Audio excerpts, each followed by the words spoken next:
Guys, welcome to Snagged Podcast and Giveaways, episode 23. Hey, where's Dylan? Yeah, I don't Where's know. Dylan at? Dylan normally tells us that. Yeah, he does. He has the It's information. about episode 23. I can't believe we've been doing it for 23 weeks. That's nuts. 23, if not 24, maybe 22. I'm not certain. Somewhere anymore. around that sort of thing. We're not 100% sure. Yeah. Long weekends just had. Oh, what a ripper. That's it. Get out and do any fishing over the weekend, Hooch?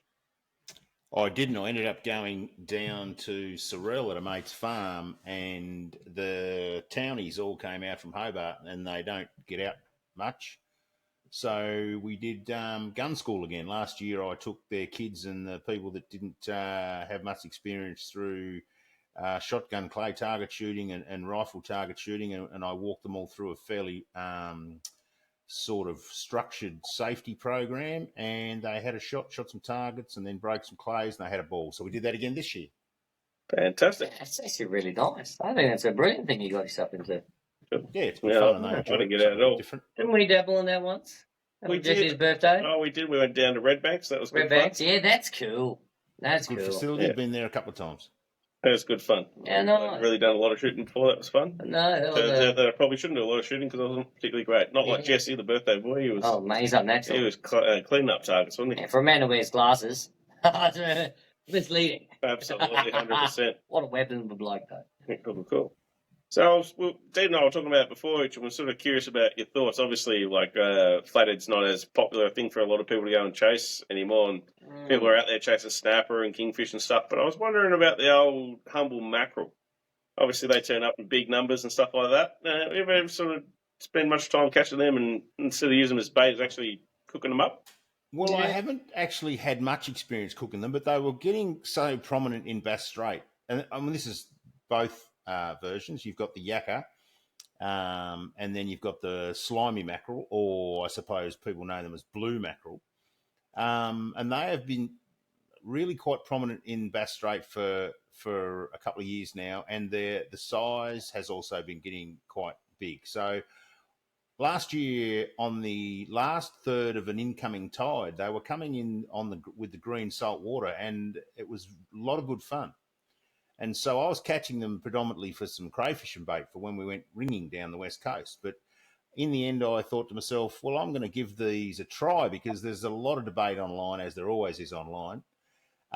Social media, or actually sometimes anti-social media, as the case may be, everyone has an opinion, and some people just trap off without actually trying it. And they operate on a belief system that it's something that they've never tried, so it must be rubbish, so it's terrible, and you hear all these things and stories about cat food. But quite often we need to open our minds and try something. And so I thought, well, I can't really comment on the quality of mackerel if I don't try it. Now, years and years ago, I did try it, and it wasn't much chop, but it was my own fault. I just left it in the bait bucket. I only went to catch some baits for I think that was for snapper fishing back then. And I thought, oh, I'll try some when I got home. But I'd left them in the bait bin most of the day without ice, and they weren't much chop. And I tried to cook them normally, and there's a lot of bones. So I let my fingers do the walking. Now, years ago, it used to be the phone book with the fingers, but now it's the internet. And so I studied up a little bit, and you butterfly them. So you whip the backbone and the bones out of them, get online and learn how to do that. And then I salted them and left them for a bit with some pepper and some seasoning, some really good quality olive oil, and all I did was grill them. Now, a lot of people smoke them, but I don't have a smoker. You guys are sort of more skilled in that area, but I just barbecued them, and I actually found them to be very nice. Like, these were fresh. I would put them in the same category as an Australian salmon flesh-wise. They're quite fishy, so they're like a hand grenade. And what I mean by that is a hand grenade. As soon as you pull the pin, get rid of it. And that's sort of the same thing with mackerel, anything with a high fishy oil content in Australian salmon. As soon as you catch it, you pull the pin, you've got to get rid of it, whether you make it into burley or freeze it as bait or eat it. But certainly wouldn't leave them in the fridge for 4 or 5 days and then expect them to be something. Definitely ice down, eat them fresh, and yeah, nothing at all wrong with them. And they are plentiful, like you said. So if you're not catching many flathead, or they've slowed up, or you feel like you're going to give the flatties a rest, there's a lot of other species that are coming on board. Not to mention the King George whiting. No doubt you'll have some King George whiting reports as you go through, because they've been coming on strong too this year. Well, I remember years ago, I had a Japanese friend of mine. He was right into them, doing them up sashimi and stuff like that, and turning them to sushi and stuff. And Look out. we got some and filleted them, like took the actual fillets off, left the skin on, and then just brushed them in a little wasabi soy mix and skewered them. Yes. And actually cooked them up over the top of coals, so skin side down, little that fat drip out of them. We looked after the fish, like we got them, bled them, got them on ice, gutted them, all the rest of it, treated like it was a prize fish. And I got to tell you, it was bloody amazing. The taste on coals and stuff, all the oil had sort of dripped out there. It was actually quite a delicate little fish. I'd definitely have that again. Yeah, Maybe need some mackerel and do it. I got a mate coming down. I reckon we can give it a razz. Absolutely. Well, we caught some mackerel at Jetty not that long ago. Now, look, to be fair, I would like to say that I am almost unmatched in my fishing skills when it comes to mackerel. It is without a doubt the first fish I catch every time, and undefeated in the span in which I have caught it in. So, I mean, it's not a massive bragging right, but I've fished once and I've absolutely nailed it. I was the first one to get. You I'd did like to speak see what you happened. go You catch cleaned some. up that Daily Jetty. Absolutely. We're in awe and wonder. And you know what they say, finish on a high. Yeah, and I'd like to see you go out and catch some and put your culinary skills to the test. So there's your project. I can't wait. I can't wait to go fishing again. But it is good to see people out there trying new fish. Like kingfish, obviously, is the thing at the moment. Everyone's trying to catch those things, and like the amount of one thing I love about kingfish is a lot of people catch them, especially on social media this week. They'll catch one, but then they'll put a picture up of how they prepared it, sashimi or whatever they're doing. It's nice that people are taking pride in the fish they're catching. You don't often get a lot of people catching species and then doing the after photo of how they're cooking it up and stuff that much. But there's some of the photos are getting those kingfish. I think one's going to be in a report tonight. They look spectacular when they're filling them up and come thin and getting it ready to do some sashimi and stuff like that. They're amazing. And I mean, if you are the sort of person, and I can be at times too, I get it. Sometimes you don't want to muck ass around with your food for half an hour to an hour before you eat it. But if you are the sort of person that, a rissole or a sausage is about you, you are going to struggle with some of these things because you can't be lazy with some of these things. You've got to prepare, take the ice, even think about a Nicky Spike, Nicky Jimmy or whatever they call it. Go to some trouble to get that flesh in your fridge, ready to go, and then it starts the preparation. Like you look at some of those photos that you're talking about, there's a bit of preparation. And some people, that's part of the fun. And I get it. And it's a growing thing too. I really enjoy mucking about with it. And when you've got friends come around, you put on a bit of a platter and then you have some nice, some nice main course that's fish. And I think we're getting away from just fish that you can cover in batter and deep fry. Mind you, having said that, you still can't go past a nice tempura batter, school shark or gummy or blue eye, trevally. I love that. But yeah, it's all things to all people fishing, and I certainly wouldn't look down my nose at people that are eating these fish. I know a lot of people carry on when someone has the gall to suggest they're going to eat a parrotfish, but I mean, they're sold and they're bought for quite expensive amounts of money and sold live into fish markets. So someone's making them taste good. Why we've can't we? cooked them plenty of times through curries, fish cakes, chowders and stuff like that because it's such a soft flesh. I mean, the actual flavour's quite nice. It's just, I think, like a lot of locals down here, if you can't fillet it and fry it, they don't particularly want it. But, there's so many fish out there that are not going to be perfect for that exact sort of purpose. So if you can get your culinary adventures and skills a little bit further out there, they can actually go all right. Well, my word, and you just mentioned curry. Like, how easy is it? Like, I am pretty lazy when it comes to cooking. I try, but sometimes you just can't be tossed. But you just mentioned curry, and I've got this thing where I can't remember the brand name of it now, but it was in Woolworths. It's just a bag of green Thai curry, and it's got some shiitake. What mushrooms are they called? I've just mispronounced that. No, I think you're on the money. I mean, you jump in between nationalities there, but that's fine. It's multicultural. Anyway, we'll call it some sort of wild. And there again, some people don't like mushrooms, but just harden up a bit, boys. So you get this bag of goosh, and it's green Thai curry. It's got a little bit of bean sprouts or something in it, and all the flavors, and some of these mushrooms. And I add a few more mushrooms. And then you get it on the boil. In the last minute, dump any fish in it, any fish, and just cook it for 5 or 10 minutes. And it's beautiful. You honestly could just dump dry dog turds in this mix, and it'll taste nice. It is I love it. sensational. So if you catch a fish and you're a bit iffy on it, you're not sure what to do with it, well, get it in some of this green Thai curry mix. It's mint. And then you get yourself some of them wild pita bread things, and cook them up in your air fryer with a little spray of the spray oil. It's mint. All of a sudden, she's someone comes around and thinks you're some sort of a chef. I love it. I love it. It is my industry. You're making me hungry. All right, Yeah, off I that, reckon. what's happening in the north? Get any fishing reports for us?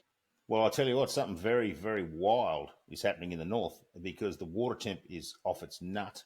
Now, not normally is spiked water temps the domain of southern bluefin tuna, hence the name southern. They like a bit of cold water.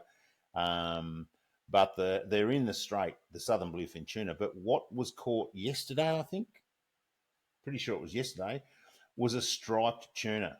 Now, this is pretty crazy. That is the first time I've ever heard of a striped tuna being pulled out of a school of bluefin. But if those striped tuna are in the state, is it stupid to think that because the striped tuna and the albacore hang pretty tight off the east coast? If they've got lost, they've lost their compass. They've turned hard right as they come down the bottom end of Flinders Island, and we've got some albacore in Bass Strait. How exciting would it be for someone to trip over an albacore? To find a striped tuna in the strait is phenomenal.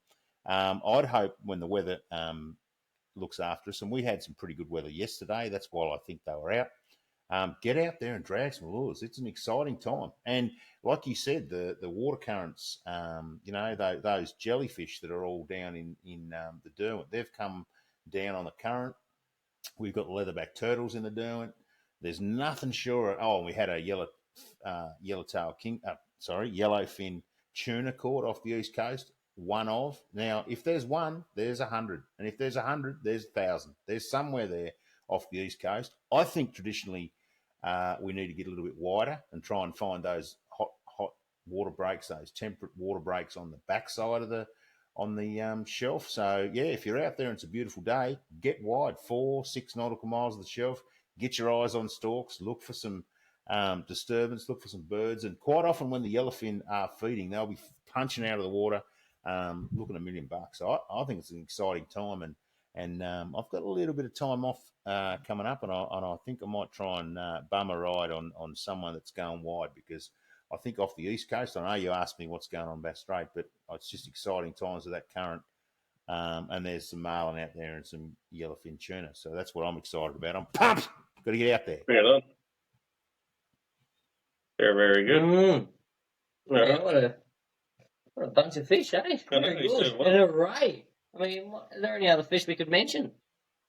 At this stage, I think you narrowed it all down. What I've also noticed too is as the water temp comes on and the bait comes on and things like the smaller school size fish like striped tuna. Striped tuna have been slow. We used to go out there and they were pest fished. When we were out there this time of year looking for albacore and anything else we can find and yellowfin tuna, they were a bit of a pest.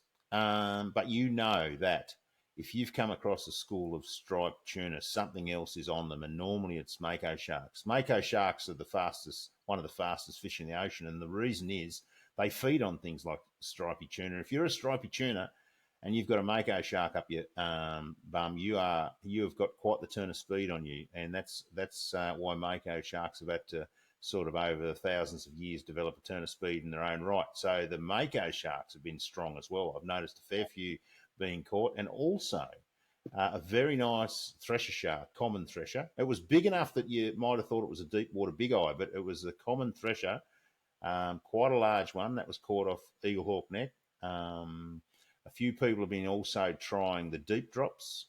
We've had a couple of confirmed broadbill hooked, while one or two were on electrics, and it's hard work catching a broadbill on your electric. Can be done, of course, but they escaped this time. And then Wade Wheeler hooked and confirmed sighting of a broadbill, and he was targeting him. So yeah, he lost that one at the boat at 2, I think. So yeah, that is exciting. I think the species that we're likely to see in the next few weeks, fingers crossed, are more yellowfin tuna and dolphin fish.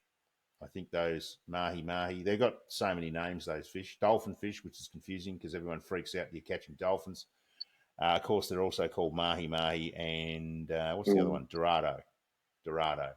Unless you're an Australian and it's Dorado. I'm going to go and catch myself a Dorado. But I think it's Dorado. Yeah, well, it's I'm not funny, like you talk Spanish. about thresher sharks. We had a few reports come in last week of some threshers being in the Dodger Cascade Channel around Margate area and down through there. So a couple of guys down there just doing whatever they're doing, having a bit of fish, and yeah, hooking up to some threshers, getting roasted. Obviously, it's a bit hard when you're on the flathead git. So they're obviously all the way down here, so that's kind of cool. I mean, they do come down every year. It's not uncommon to get them, but kind of a cool sight. They're definitely thickening it up, and I think they're thickening it up because the water quality and the water temperature is and the currents are definitely changing. I'm not going to get on the bus that's got climate change signage all up and down it, but something is definitely afoot in that area. We see that with the quality of the snapper. Like years and years ago, snapper were hard work, even for the people that knew what they were doing. And now you've got people that know what they're doing, catching snapper everywhere. It won't be long before someone like it's just nuts where they're turning up in the estuaries, in the rivers, obviously offshore, in close 8 metres, in 40 metres. So the snapper are thickening up. And we've seen a really good increase in the size of yellowtail kingfish as well. People were Absolutely. panicking a little bit in the Derwent. They hadn't caught too many kingies, and it was interestingly slow to start, but it's kicked off now. There's plenty of kingies. Yeah, in the 100%. Derwent. Yeah, definitely last week. Yeah, Youngsters back last 2 around or catch 3 them off the weeks. jetties and stuff.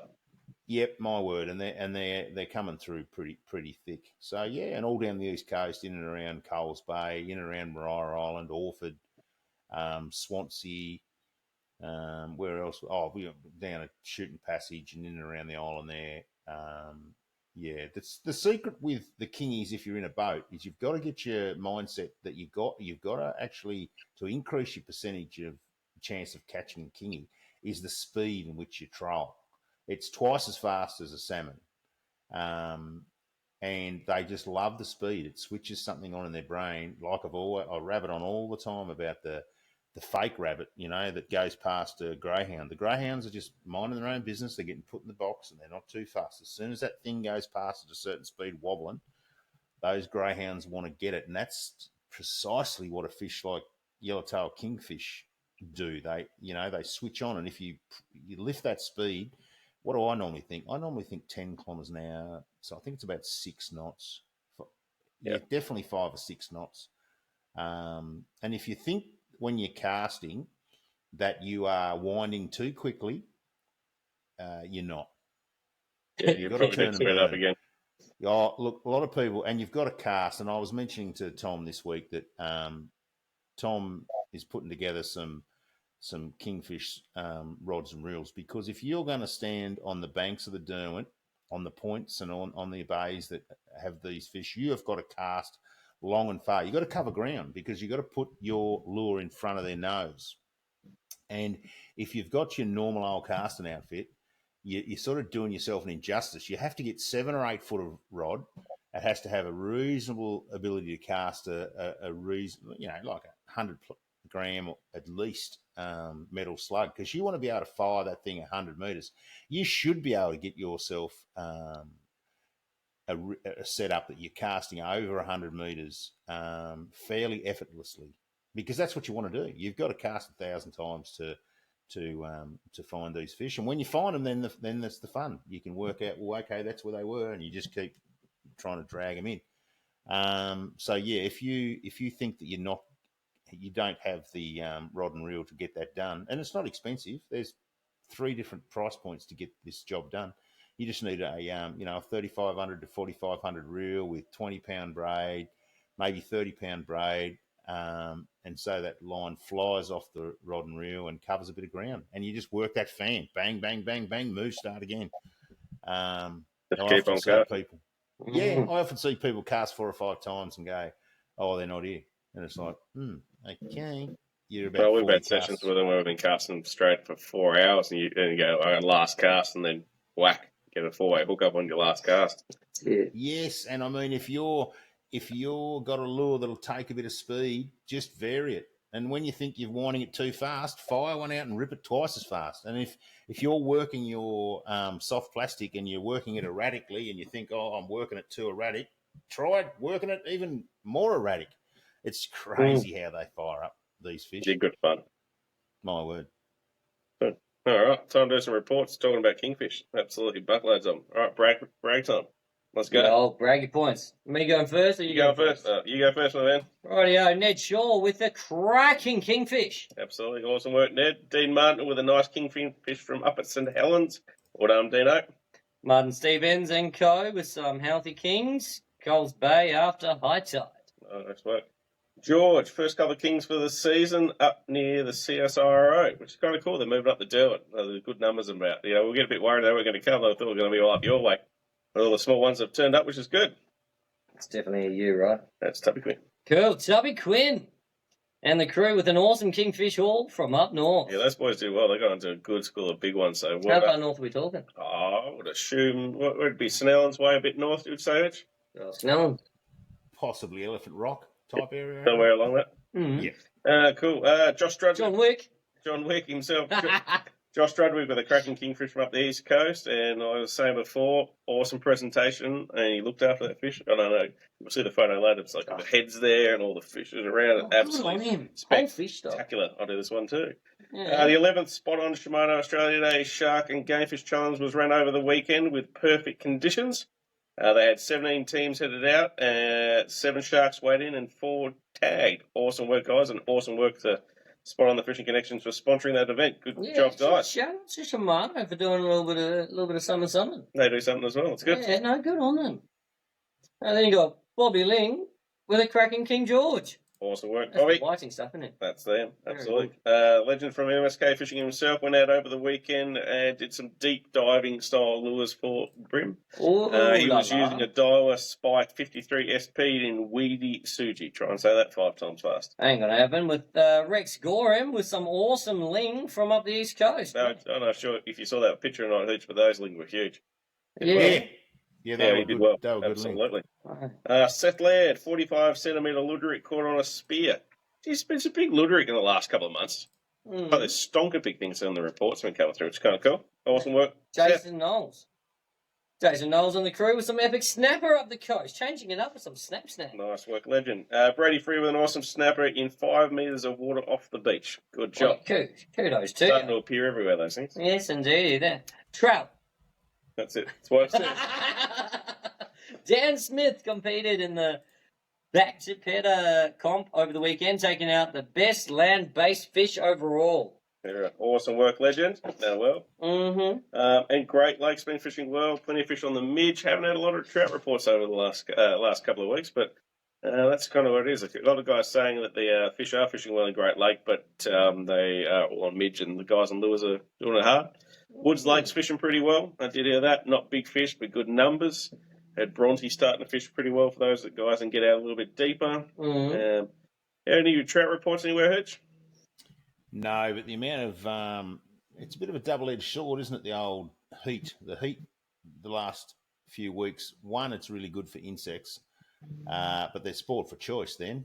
And then also the water temperature climbing can shut down some waterways. But I am sure that the fly fishermen are having a ball trying to work out which insects to mimic, because there's that many insects out there at the minute. I did run into Storm Eastleigh, and I just thought they've been Mast have been putting a lot of work in trying to remedy that terrible situation in what is that, Lake Rosebery? No, what's that lake that copped all that oil?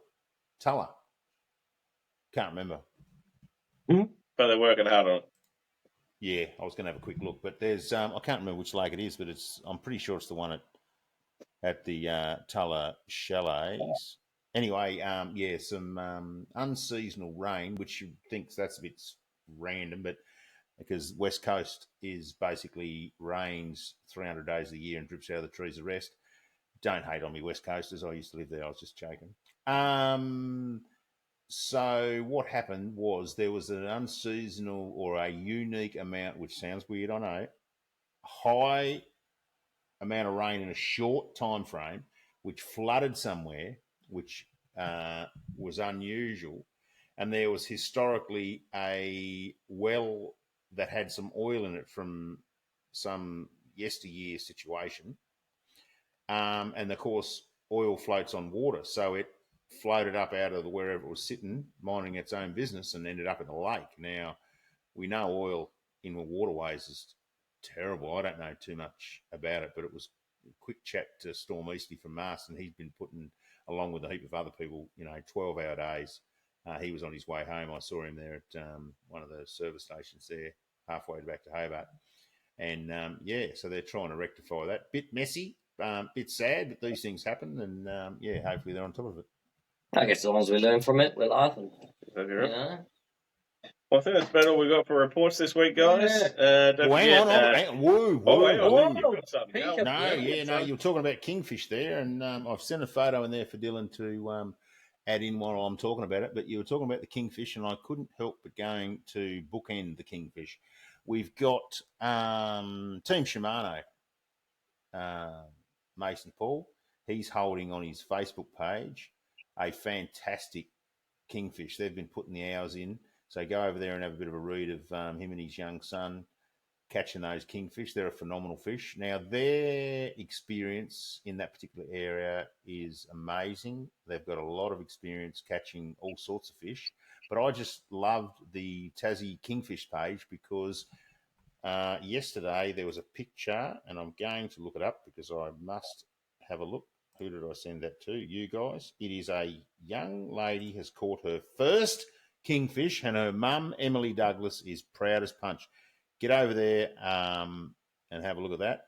That's and awesome. It's just bookending both, I suppose, ends of the spectrum when it comes to fishing. You've got Team Shimano, which has fished for 1,000 years collectively and have been doing it very well for so long. And then Emily's daughter catches her first kingfish, and just have a look at the photo. She's pumped.